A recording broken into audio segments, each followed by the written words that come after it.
The story of Pope Francis is the story of a man who heard the call of service to God. He is the pontiff, the bridge between God and humanity in the belief of Catholics. There is no other office in the world like the papacy. You can feel now a palpable tension here as they realize any vote now could bring a vote.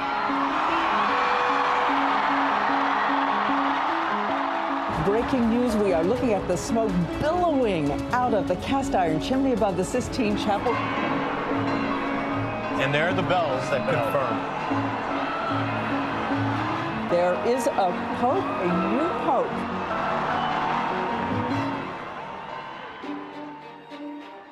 It's a sacred moment in the history of the Church for 1 billion Catholics around the world and for the world at large.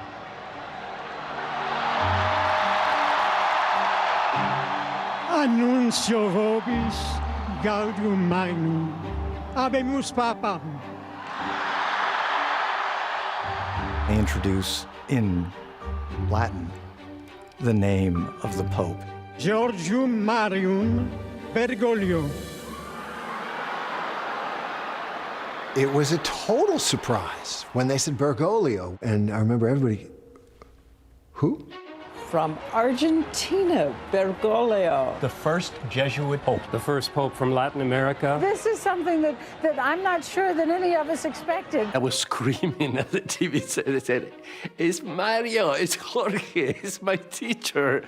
I mean, I was just jumping with joy. It was exhilarating. It was amazing.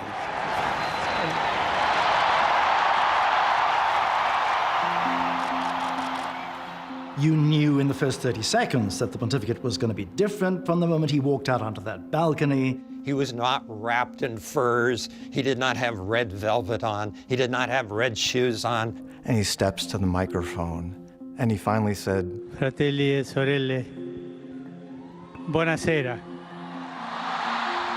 Buonasera, good evening. It was like he met somebody on the streets in Rome, an old friend, buonasera. The people in St. Peter's Square went crazy. He's the first pope who didn't come from Europe in 1,000 years. He's the first pope from the Western Hemisphere. Vorrei dare la benedizione, ma prima vi chiedo un favore. And then, of course, that massive thing of turning the tables and inviting the people to bless him. Facciamo in silenzio questa preghiera de voi su di me. The people prayed over their pope. This was unheard of. Archbishop Gregory, as we watch this scene, I hope it's all right to tell everyone at home of the tears standing in your eyes. It is. What touched me was his humility, the humble request for prayers.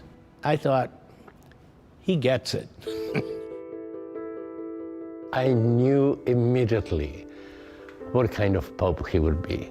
He chose the name of Francis, one of the greatest of the saints of the Catholic Church, right? Saint Francis of Assisi. Francis was the saint of the poor, and this was like flinging down a gauntlet. Come vorrei una chiesa povera e per I poveri. What became obvious immediately after Pope Francis was elected was that he was going to change the style of being pope. Instead of going in the papal limousine, he got back on the bus with all the other cardinals. And then the next day, he goes to the place where he was staying and pays his bill. In the early days, I think that one of the most shocking things was his decision not to live in the papal palace. He decided to live in the Casa Santa Marta, in the Vatican guest house, that kind of Motel 6 on the Vatican grounds, rather than in the apostolic palaces. There were people who criticized that. They saw that as demeaning of the papacy. What do you mean you're going to live in a guest house? What are we communicating here? I'd kind of gone, struggled a little bit with my Catholicism. So I was more excited as each day passed by to learn more about his life and about what he had gone through.